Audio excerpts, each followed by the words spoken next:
Hello, I'm Daniel, and today we are now going to do question D of MAT 2022. This sequence here is a double exponential sequence. If you want to learn more about double exponential sequences, or you want me to tell me more about them, well, firstly, there's the Fermat primes or the Fermat numbers, there's the Sylvester sequence, and the primes generated by the Mills constant, etc., etc., etc., the number of Carey Boolean functions, and also, little known is that the largest known prime also has followed a double exponential sequence. Now, an equals to 8 times an minus 1, 4. This generates all the numbers being 3 smooth if a naught is 3. So if a n minus 1, so we can safely assume it's 2a3b, for example, an equals to 2 4a 3 4b times 8 equals to 2 4a plus 3 3 4b.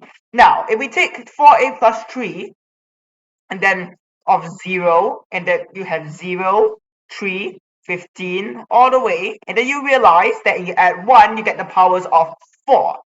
This basically means that a10 would be 6 times 4, 6 to the power of 4 to the power of 10 over 2, because you will have 4b here, and 4b is always 1 larger than 4a plus 3, this the true exponent.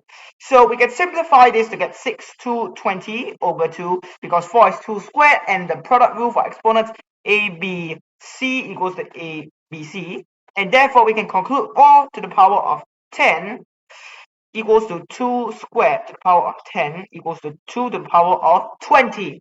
There, we have solved the question. And in case you want to know what the answer is, the answer is option E.